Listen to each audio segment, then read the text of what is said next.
first we're going to quickly give you some information about our chapters, such as our mission and what we do within the community and our local partnerships and some of the benefits of becoming a member of NSBE. And then we'll get right into our lunch and learn with our speaker, Mr. Jim. So the mission of NSBE, national mission, is to increase the number of culturally responsible Black engineers who excel academically, succeed professionally, and positively impact the community. The Potomac River Professional Chapter embodies that mission at its core, as we are dedicated to the development of Black and other minorities who participate in the field of science and engineering. We develop programs that strengthen professional development, encourage membership, and create strong relationships within our community. Our chapter supports initiatives that range from the northern end of Virginia all the way to the southern Maryland.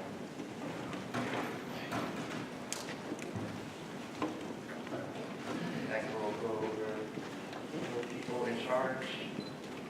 So this is our 2014-2015 Potomac Professional Executive Board. The president, Mr. Dwayne Nelson, he's looking back. Myself, Mario McMahon. Our treasurer is Brandon Jackson. Secretary is Tabitha Waller. Program chair, Brittany Herring. College Initiative, Mr. Mike Hossman. Co-college Initiative Chair, Christine Tabitha Lee. Membership Chair, Randy Jones. Pre-college Initiative Chair, Brandon Jackson. Finance Chair, Tabitha Waller. Parliamentarian, Tony Moss. Mr. Michael Tucker, Social Chair, and Taisha Carrington, Professional Development Chair. And if you ever have any questions about NSBE, feel free to contact any one of us, and we would be happy to assist. Next, we'll go over some of the programs that we will have. So our programs are creative, engaging, and interactive, and serve as the primary vehicle through which we fulfill our mission. So we provide programs that range from entrepreneurship, technical excellence, professional development, community impact, college initiative, pre-college initiative, and chapter development. Through these programs, our membership has vast opportunities for personal and professional growth, service learning, and give back to our communities in academic and technical success. So to give you an idea, some of our programs, our pre-college initiative programs, or PCI programs, are designated to stimulate interest in science and technology, engineering, and math fields in grades K through 12 to promote them to attend college and pursue technical degrees. So we have certain programs like Girls in Gear, and we do Big Brother Big Sister. And through these programs, we engage the students in anything that's STEM related. So whether that's circuit boards or programming or whatever we think is beneficial for them. We also attend career days.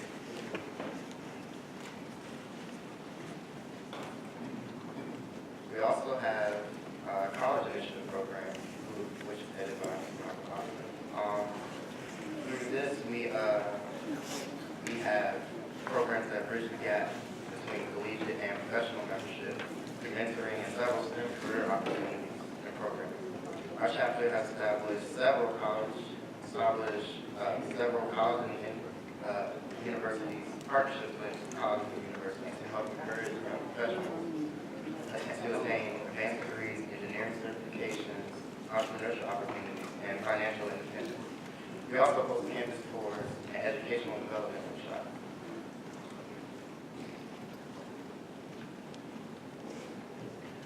We host professional development programs such as this Lunch and Learn series that increase technical, managerial, and leadership skills for working professionals. Also, we attend regional and national conferences and provide professional development workshops outside of Lunch and Learn.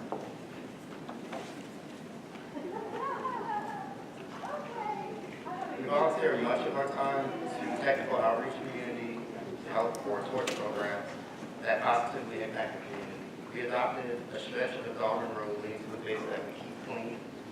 We provide college information and book bag and supplies to students through our Walker Education and Back to School Drive initiative. We hope to provide STEM toys through donations of toys and money from the community to kids. We also hold technology workshops for mature professionals who aren't as tech-savvy. Sometimes we just like to have a little fun and socialize and network with other professionals. So we have programs like our annual summer cookout, where we eat, play games, and dance in after time. And we do bowling socials and various other after-work networking socials. Our fundraising programs help us to extend our community involvement by connecting with businesses and providing volunteers to work to support NSBE's mission. We volunteer at King's Dominion, Shake Keep Dash, and pick up trash at the King George landfill, along with other fundraising programs. I will go over some of my local partnerships. Without our partners, we couldn't be as influential throughout the community as we are. Especially even today, this March we learned sponsored by the NSBE Federal Credit Union. So without them, we wouldn't eat. And we also have partnerships with the University of Mary Washington's Auburn campus, the King George YMCA, Rappahannock's Big Brothers Big Sisters, Old Dominion University, Distance Learning, and King George Education Foundation. So now I'll go over some of the benefits of becoming a member. So through our membership, as you can see, we have many opportunities for professional, personal development. So if you like helping the community and improving professionally, NSBE is the organization for you. NSBE membership is open to anyone that believes in this mission. Chapter dues are $25 and national dues are $50, coming to a total of $75 per year to be a member of NSBE. And again, I want to emphasize that NSBE is open to anyone, not just like me. Okay. Once you join NSBE, which I'm sure you are all going to do now, you can join a committee. Each committee works with the E4 chair to come up with new, innovative ways to make the chapter better. So now we're going to go ahead and get started, get closer to our martial arts series. The reason you're here today. Today we have Mr. Jim Yee, who will be talking about success, what it is, and how you can get some. So we can go over Mr. Yee. Mr. Jim Yee is a native of Long Island, New York, and graduated from the United States Naval Academy at Annapolis in 1988. During his time as Surface Warfare Officer, he served aboard 2 destroyers, USS Peterson and USS Berry, and deployed to the Mediterranean, West African, and Caribbean area operations. Mr. Yee has served as head of the Combat System Safety Branch, Deputy Director of the Directed Energy Warfare Office, head of the Directed Energy Division, and his current position as the Deputy Head of Engagement Systems Department, in which he is responsible for assisting the department head with leading 800 scientists, engineers, technicians, and support personnel with an annual budget in excess of $230 million. Mr. Yee holds a Bachelor of Science degree in Naval Architecture from the U.S. Naval Academy and a Master's of Public Affairs from Indiana University. He is also a graduate of the Federal Executive Institute. Please welcome Mr. Yee.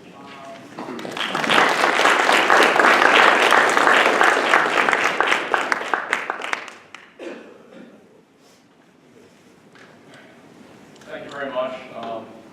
First of all, I'd like to thank NSBE for asking me to come and speak with you today on a topic that's pretty near and dear to my heart, and success. And okay, so my slides are going to be talking about success, but it's really from a very personal perspective, right? Because success means something different to each and every one of us. So. Without further ado, my first slide actually is kind of I guess, a repeat of what was just said, but I did want to give you some of my background, and maybe a little more than was up on the initial slides there. Primarily just to give you an idea of where I come from, where I've been, and the success or lack thereof that's I've achieved over my career. So, right, I'm from New York. Basically, I haven't been back there for quite a while. but that's where I was born and raised. Went to the Naval Academy, Indiana University through the NSBE Executive Education Program back in 2008. I was selected for that, so that was a fantastic opportunity there. As a surface warfare officer, I was serving the fleet for about 8 years. My last 2 years were here at Dahlgren. And you might ask why, and actually it was because my then girlfriend and fiance moved to Dahlgren. I didn't know where it was. I couldn't find it on a map anywhere, but my detailer said, hey, I have this villa in Dahlgren, so I said, sign me up. And as fate would have it, things really worked out well. So afterwards, I got out of the Navy, joined the old N department organization, N07, as the ASW project, as part of the ASW project office.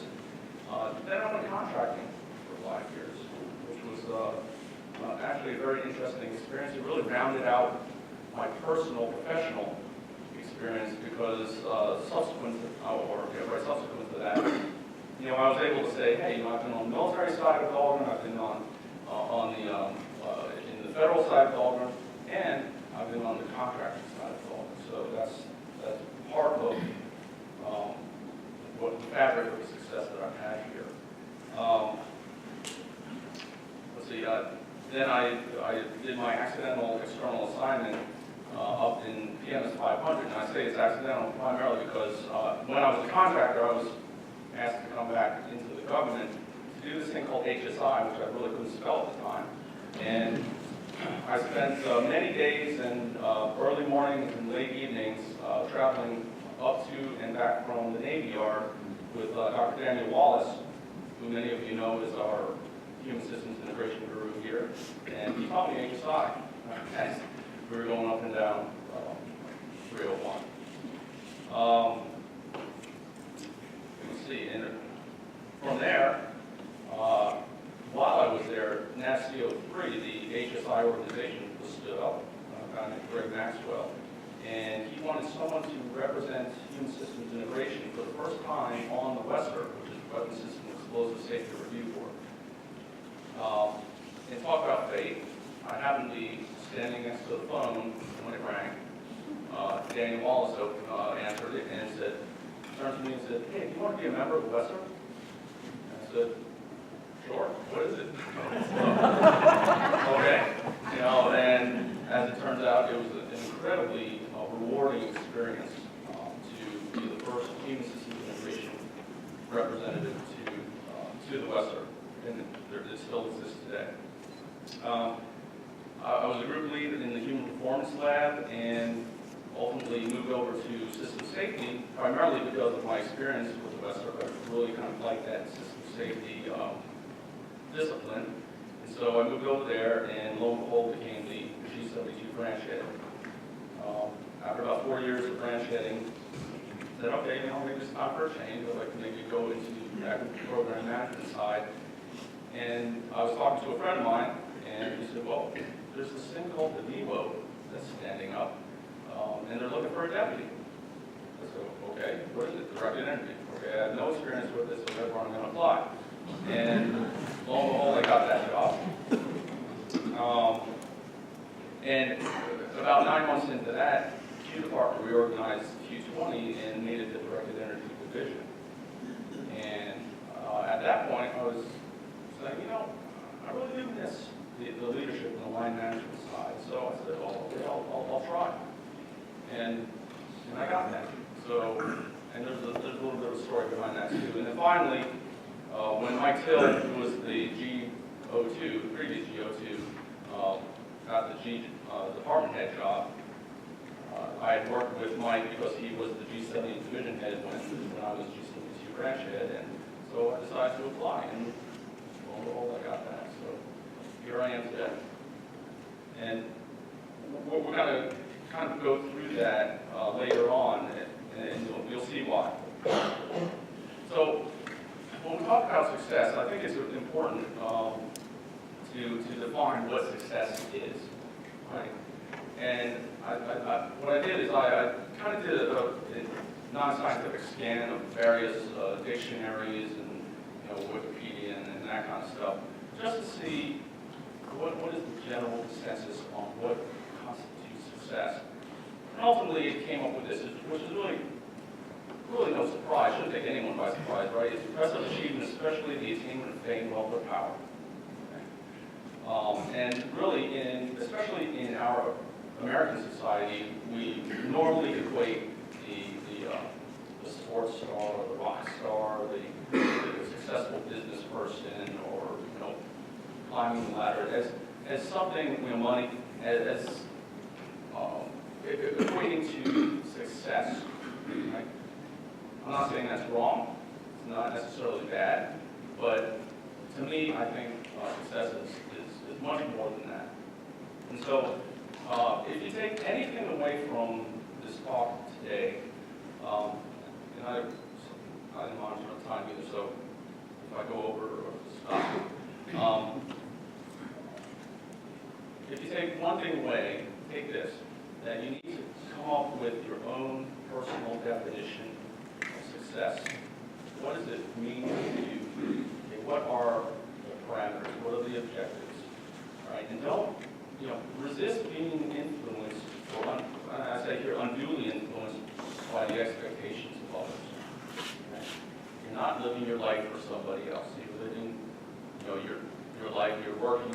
It's your career. It's your life, and it should be your objective. You need to define what success really means to you. And in doing that, you have to think holistically.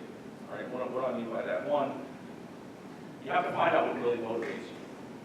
Right. And each one of us in this room is motivated by something slightly different than the person sitting next to you. Okay.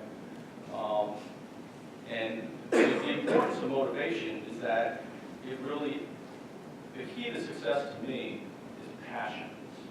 You have to have passion for whatever it is you're doing, or whatever it is you want to do.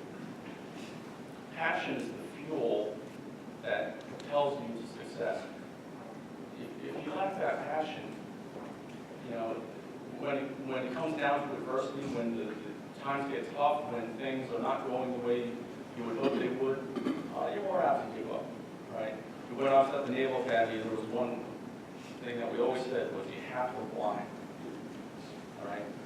Anything that's tough, that's worthwhile, difficult, you have to want it on the inside. It doesn't matter if your mom and dad want it, right? You have to want it in order to make it through those tough times. And in doing this, don't compartmentalize. We all probably know someone who is different in one situation than they are in another. Right? Maybe they're different at work than they are in the home, or in a social setting, or someplace else.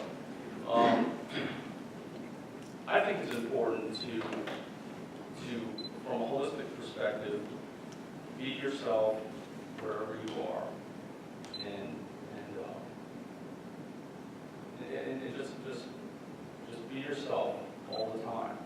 Okay, live by the same rules, whether you're at work, in church, driving out at 995, which is very difficult, and just everywhere you are, you just need to be yourself. Okay, because when you start to compartmentalize, people will notice.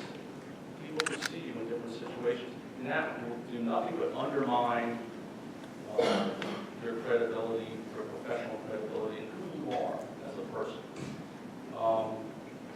Consider both professional and personal factors. Okay?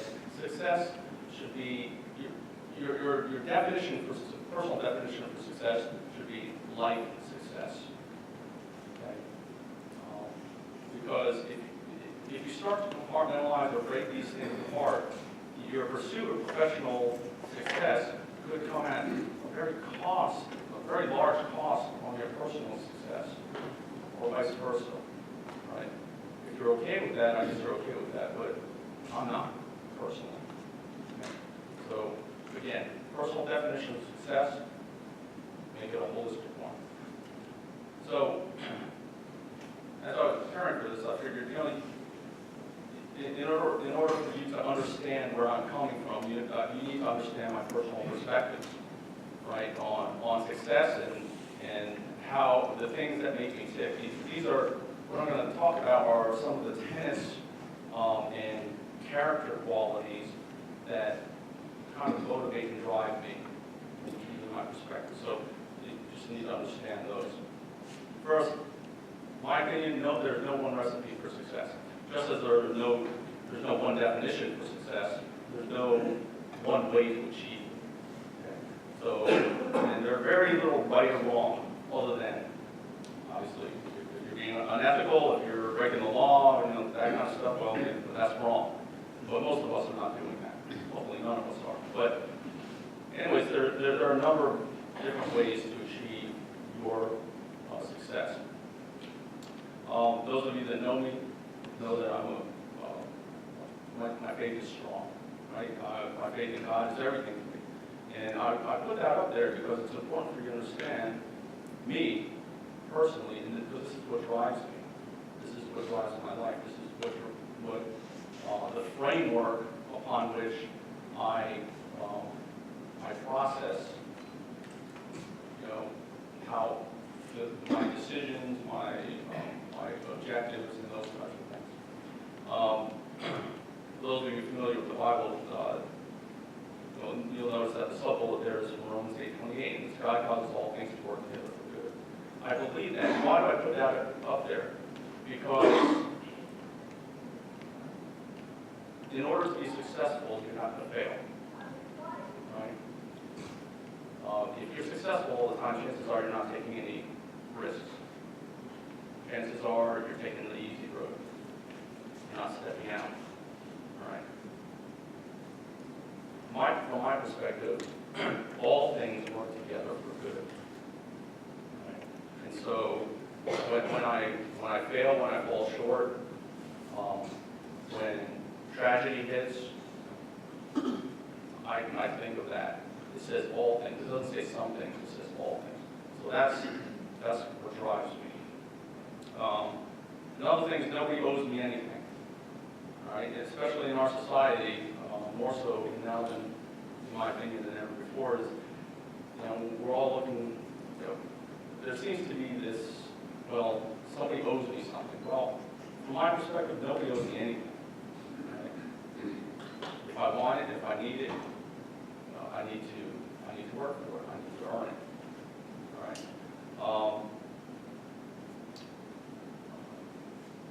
Because if you go down the other path of, well, you know, I'm entitled. You know, the entitlement path.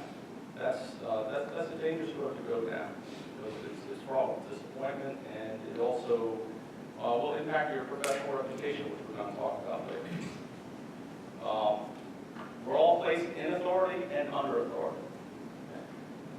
I'm pretty much a military-minded kind of guy, and the way I look at authority is if I'm in authority over somebody else, I make the decision. I seriously consider the inputs from folks that work for me and around me, but ultimately I make the decision, and that decision, you know, should be implemented by the folks that are within the organization. Likewise, I've always viewed my job as, you know, Mike Till, the department head, is my boss, and I've told him many times, Mike, you know, behind closed doors, I will argue with you, I will let you know what I think, I'll give you my opinion, but as soon as you make the decision as the department head, I will own that decision, and I will go off and I will execute as if it's my own. I may not be perfect at it, but it is what it is. As long as that decision is ethical and legal, it is incumbent upon me to move out and to execute. Because that's how an organization has to run. Right? You can't have fractured leadership and undermining of our leadership authority. Okay? That's, in my opinion, is the key to success. Is we have to have a unified leadership. I may not agree totally with the decision, but if it's ethical and legal, it's my responsibility to execute as if it's my own. Leadership is a privilege, it's not a right.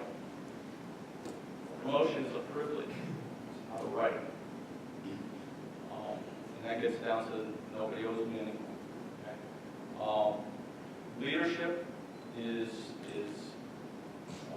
something that is essential to the success of any organization. But as soon as you have leaders who feel entitled, as soon as you have leaders who feel as though they can lord it over everybody, and that paid power is everything, you're going to have poor morale at best, a failed organization at worst. Earn your pay every day. If I have a job, if I'm here and I'm getting paid, I better be working. Bottom line. And that's something I've lived by my whole career, is that, again, I'm not owed anything. It's a privilege to be working.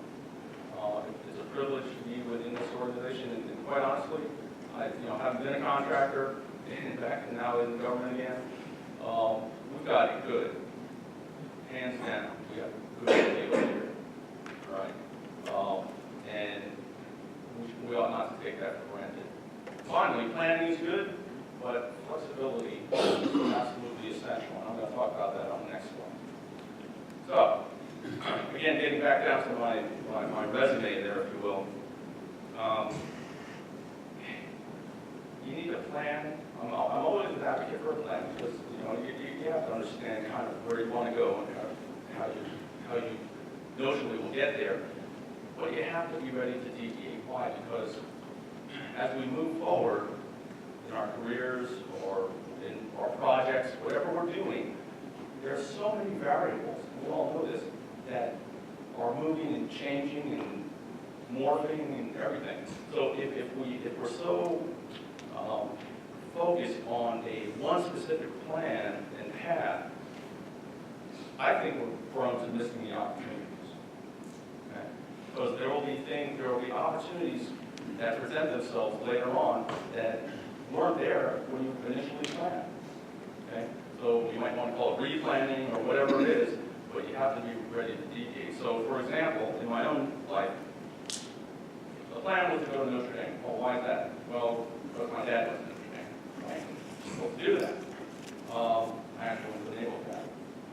So, quick story there. I had a Naval ROTC scholarship to Notre Dame. I had my dorm assignment and everything. I was ready to go. And my guidance counselor says, well, if you want to go to be a naval officer, why don't you go to the Naval Academy? And my response, of course, was, well, I want to go to college.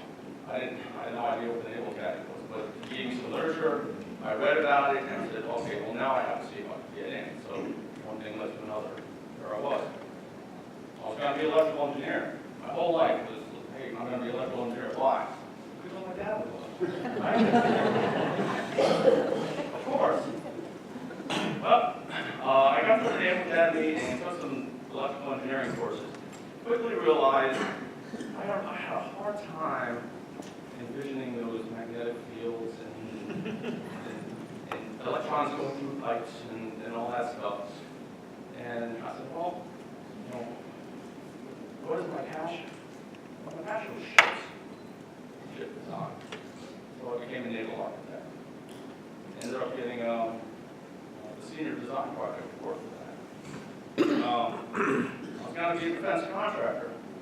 Why? Because my dad was one. I worked for a diesel team corporation up in Long Island. That's what I was going to do. Well, I became a federal civilian. I became the customer. So that was it. I was going to live up in Long Island. Why? Because my parents were from Long Island, right? I don't know how I ended up became part of no offense to anyone, but does anyone plan to, is there like making sure we have one? No, but I mean, I live here and I love it. Quite honestly, it's just a fantastic place to live. Okay, I was going to go into program management, not because my dad was in there, but because it seemed like something to do. And well, I ended up in line manager. Why? Because that's my whole training, my whole history was in leadership. I was gonna have 2 kids, right? Just myself and my brother. You know, that's what everyone did, right? Well, we ended up with 7 kids. All right. And the story there is my wife wanted 4, I wanted 3. I got my 3. So, and you know, everyone wants a sports car at some point. I actually did have one. I had a 25th anniversary Camaro. Very nice. Teal blue, sweet car. Now I have 15 passenger back. All right. So I deviated some from my plan. My plan was good. All right. It gave me a little bit of direction. Ultimately, the actual, hands down, is better. And so I go through that just to say, you know, have a plan, but keep your eyes open. You know, keep your ears open. Be open to stretching yourself, opportunity, discussions with friends or supervisors or mentors, that kind of stuff. Just be open to it.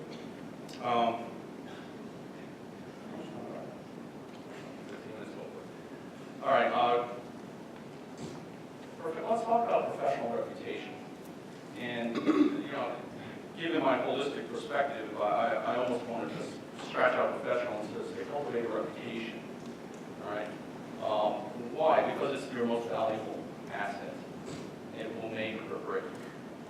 All right. We all know folks with pretty much everybody with reputation. Your reputation precedes you. The longer you're here, the longer your reputation is, right? And so we all know folks that, you know what, if I'm put on a team, I don't want to work with that person, right? I mean, let's face it. Or, hey, boy, I hope I get that person on my team. You know, that's all part of the professional reputation. And it's not what you think about yourself. It's what others, how they view your talents, strengths, and unique qualities. So you might view yourself as on the right-hand side there, right? Polished, professional, you know, looking good. If others view you on the left-hand side, it doesn't matter. It doesn't matter what you think. Okay? So you got to be honest with yourself, and you got to pursue a professional reputation. It's very, very important. One thing I tell, you know, my son's about to go off to Virginia Tech for his junior and senior year. He's going to be a mechanical engineer. And I said, Zach, you are always interviewing. Okay? And I tell the people I mentor also, you're always interviewing. I don't care where you are. You can be in the Walmart, you can be driving up I-95, you can be on the baseball field, in your office, it doesn't matter. You're always interviewing. Because people are always watching. Right? It's not a good idea, again, to compartmentalize and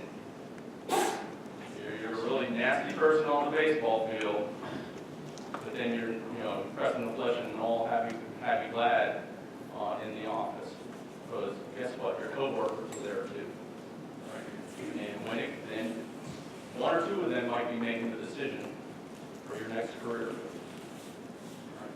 That's something that's incredibly important, is to know that you're always interviewing. So I don't say that to say, okay, well, you always have to be on your game, you always have to be pretending. I say that to mean you have to be yourself and you have to improve.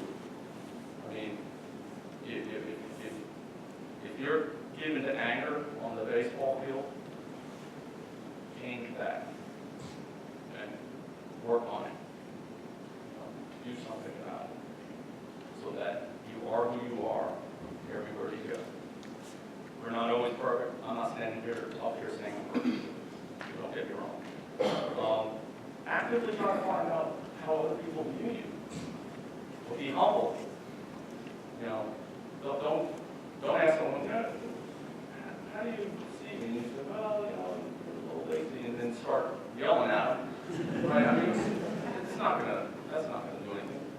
thank them for the input. 360 feedback. Understand how people view you. You may not agree, but ultimately, again, it gets down to if they view you like this guy, and you think you're like that, this is what matters.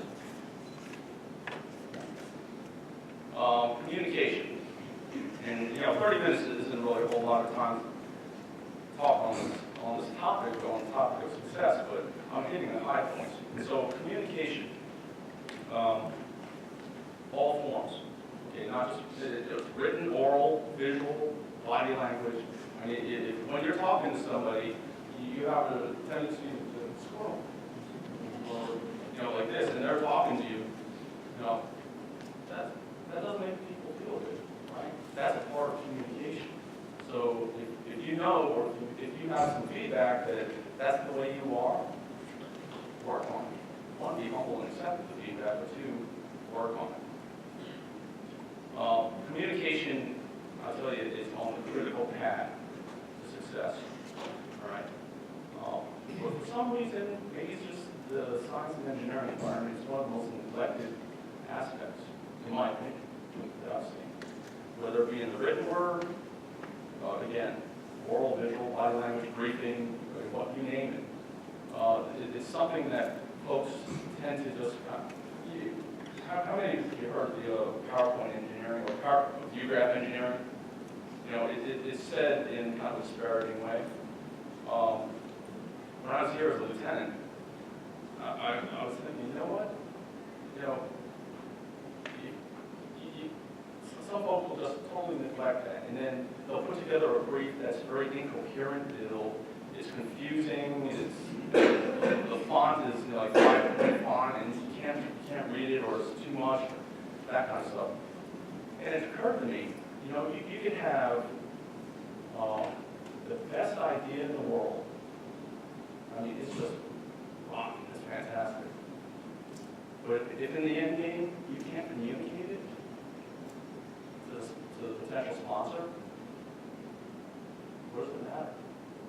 You can have someone else who has a pretty good idea, and they put together a cohesive, compelling briefing. Who do you think is going to get the money? Right? Communication is vitally important. Okay? Let's face it, when you lose your cell phone, you can't communicate. Doesn't matter what you need to say. You just can't say. Continually strive to improve communication. Don't rest on your laurels. Don't say that's good enough, or because it really is the external. It's your branding, if you will, right? I mean, when it comes down to communication, like when Admiral Hill was here during last May for the AAPI Heritage Month event. I mean, he's a gifted communicator. How many of you were here? Did you hear Admiral Hill when he came? Okay. But incredibly gifted communicator, and it just you were just focused on it. It was compelling. He got his message across. It was fantastic. And he still works on his communication skills. This is an acronym that I came up with back, I think, when I was division head. When I talked about communication and what are the components of effective communication or good communication. One was timing, right? If you tell me there's a hole in the road after I fell in it, it doesn't matter, right? It's not timely information. Reliable, okay? Personally, I have a penchant for reliable people. I like having reliable people working for me. Someone that, if I ask them to do something, it's as good as done, or whatever. And who also is willing to tell me, well, that can't be done, right? Or I didn't get it done, but here's when I will have it done. Just reliability is a very important thing. Understandable. A lot of times when we communicate, and it gets down to this quote, this is one of my favorite single biggest problem in communication is the illusion that is taking place. And the illusion is normally on the side of the communicator, right? Well, I told them, or I sent them an email, or, you know, whatever it is. But until it's received and understood, the communication is not happening, right? And it's your responsibility to make sure that it happens, okay? Or take that on as your responsibility.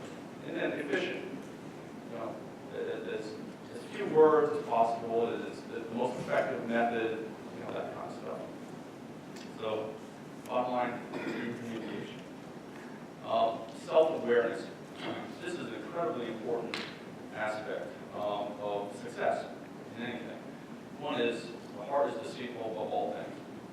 And we often tend to, a lot of us do, and there's some that don't, but a lot of us think better of ourselves than we ought to, quite honestly. Think better of our skills, think better of our experiences, think we're the most qualified, and those types of things. Okay? None of us really like to think that, oh, you know, I'm really not worthy of anything. So with that in mind, we have to be honest with ourselves, and not overly critical, but critical enough that we know pretty much where ground truth is, where we are. Because until you know where you are, you don't know where you need to go. Right? That's just basic. And so, in order to make effective change and improvement, we have to be honest with ourselves and know where we are. I mean, I've dealt a lot with some folks who come in and they think they're much better than they actually are. The problem is everyone else knows they're not, except them. And it's heartbreaking sometimes because, you know, you're like, okay, yeah, I know you want this position or what. You're not really going to get it. It's just, you know, we have to know our limitations and what we need to work on. So strengths and weaknesses, don't be satisfied with the status quo, right? If you have a negative aspect to your personality, to your work ethic, to whatever, don't just say, well, you know, that's just me. Okay? Okay, well, if that's just you, then you're staying where you are, you know, and you have to be happy with that. But you know, make a concerted effort to work on your weaknesses, on the areas where you need improvement. And resist blame shifting, okay? Own it, right? If no one understands what you're saying, it's probably not because everyone else is dumb, right? It's probably because you're not communicating. Own it, right? If someone gives you some criticism, step back and say, okay, is it true? What are the nuggets of truth there? What can I work on? Don't attack it. Don't resist.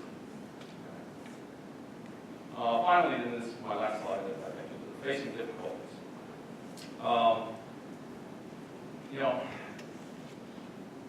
it's easy to have good qualities in the good times, right? It's easy to love those that love you. It's easy to be friendly to others that are friendly to you. It's easy to you know, do whatever when you to accomplish the job when you have unlimited funds or whatever it is. Okay, but adversity is the true test of character. All right. So if you're in the good times, be thankful. All right, and use that time wisely. Okay, when it comes to your aspirations for success. So my advice: establish a solid moral foundation. All right. If you want to be a leader, if you want to be credible, if you want to be successful in the eyes of your coworkers and your family, maintain a solid moral foundation. Practice self-discipline. Okay. Not only in the bad times, but practice it in the good times, especially. There's this whole saying where, I'll probably misquote it, but, the best time to replace a roof is when the sun is shining, right? You don't want the blue tarp over there and trying to figure out how to repair a roof in the middle of a hurricane. Be focused on what's truly important. Okay? Pick your battles. Be tolerant of other folks. Seek to help other folks along. The more, what I've found is the more I help others, the better I feel, and actually the more others are willing to help me. Because your help doesn't always come from above.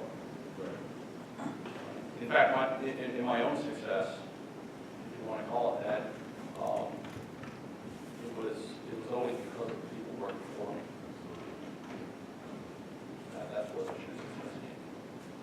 I just have to be the one in leadership at the time. And don't take the good times for granted. They won't always be there.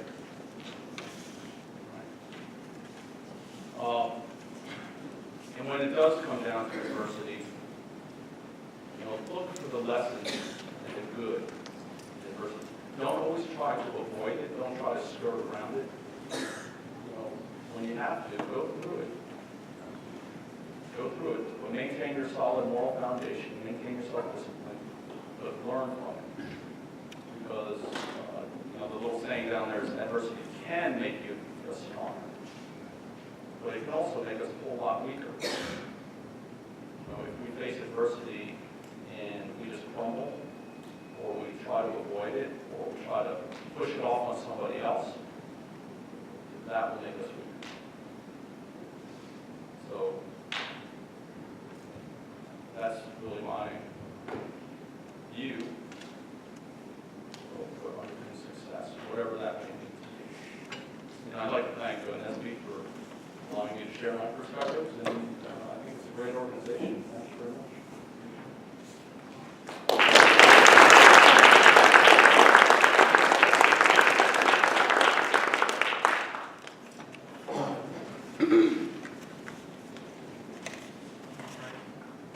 So on behalf of the National Society of Black Engineers, we'd like to present Mr. Yee with an award for coming out and supporting our professional development program. Anybody familiar with the program? We've been really successful over the year, and we're definitely thankful for the community and their support, especially our local partners. So today, we'll present Mr. Yee with an award that reads, the National Society of Black Engineers Potomac River Professional Chapter, with our deepest appreciation, presents Mr. James Yee with the award and grateful recognition of your support with the National Society of Black Engineers mission and the professional development program. So again, we thank you for coming out and appreciate the support.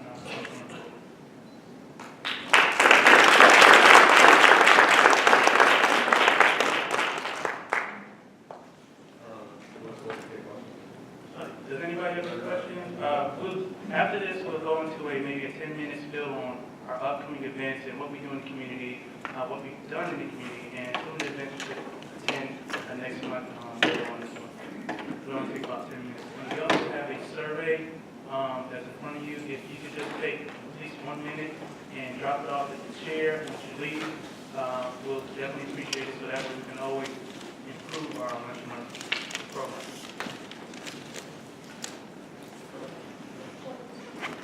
I don't have a question, I have a comment. You may have touched on this because I can't remember. Coming up on 30 years of service, and when I first started, tech technology was great, but when I first started out, we didn't have and people had to actually get up from their desk and go across. That was a good time. Yeah, and I think that was great, but I think there are times that we have to actually have some faith conversations to find out what we need to find out from them in the time that matters, as opposed to waiting for so that's just kind of bad. Absolutely, that's vitally important. I think we've kind of lost the human-to-human interaction, not only here, but in the home. Yeah. How many of us are constantly, in the electronics. I know my company is, try to turn that around a little bit. Thanks. I'm very sorry.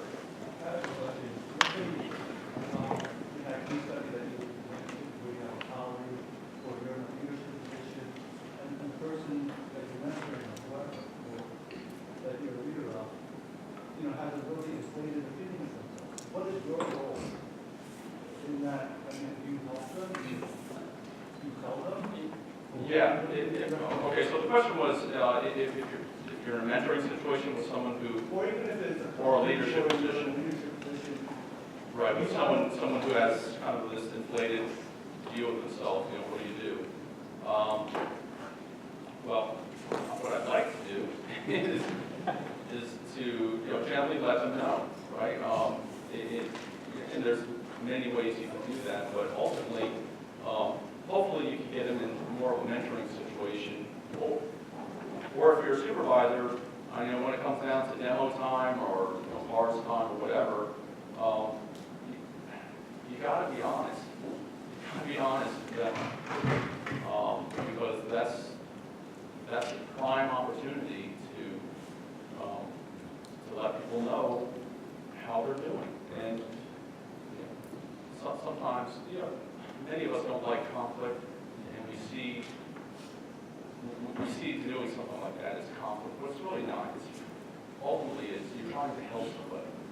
Hopefully your heart is right in that you are trying to help this person as opposed to break them down or get rid of them or something like that. But yeah. And if you're on a peer relationship, look for opportunities to help the person out. Because eventually folks like that will start to wonder, why am I not getting ahead? Why didn't I get that position? Those are prime opportunities to just plant the seed. If they accept it, they do, great. If not, then that's on them.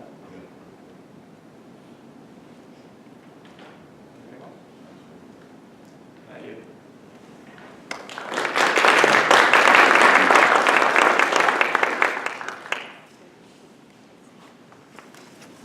So I'm going to quickly go over our recent events.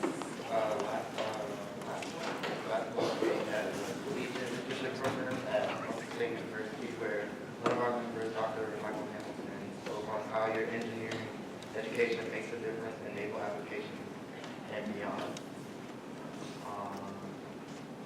We also had a presentation with the King George Chamber of Commerce, and we showed them all the things. Basically what we just saw earlier today. And Mr. Dwayne Nelson did a fabulous job of that. This past weekend, we did a Retired and Inspired Technology Workshop for Mature Professionals. So it's like, if you're older and you don't know much about your cell phone or you don't know much about your tablet or anything like that,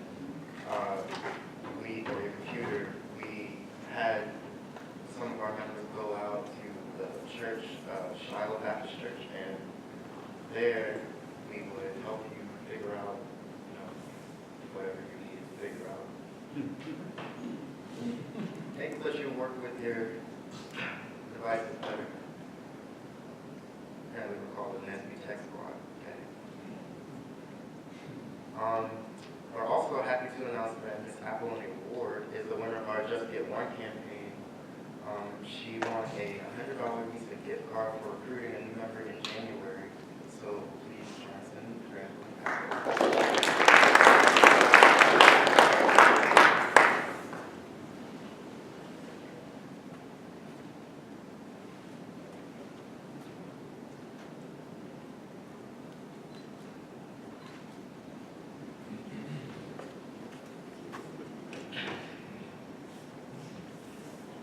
And some of our upcoming events, we have our STEM Innovator Scholarship. So if you know anybody who needs scholarship to go to school, they can apply at our website, nsberiver.org/STEM Innovator Scholarship.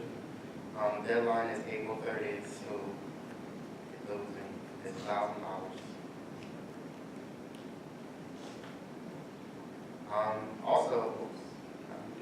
Also, just chartered our first NSBE Junior chapter, and Ms. Siobhan Miller will be the head of that, and annual dues are $5 for that. So this is for children or kids, students who are grades 6 through 12.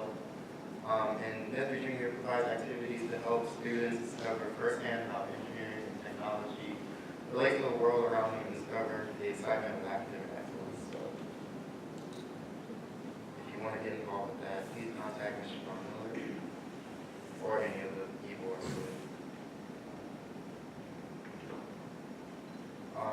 Today, Thursday, March 19th, we're going to be participating with the Sea Perch Robotics Regional Competition at Lackey High School in Indian Head, Maryland, 4-7. So, yeah, if you want to volunteer or something like that, you can contact us. This Saturday, we have our Girls in Gears initiative, Engineering the Future, at the Northern Neck Electric Cooperative from 1 to 3 Saturday. So if you know any girls who want to get in gear, reach it up in Warsaw, Virginia. Next week, March 25th to the 29th, a few of our e-board members will be going to the NSBE annual convention. That'll be Mr. Dwayne Nelson, Mr. Albert Waller, and Ms. Brittany Herring, and they will represent NSBE Potomac River professionals at the annual convention. And we also like to congratulate our president, Mr. Dwayne Nelson, for winning the National Society of Black Engineers Golden Torch Professional Member of the Year Award. So,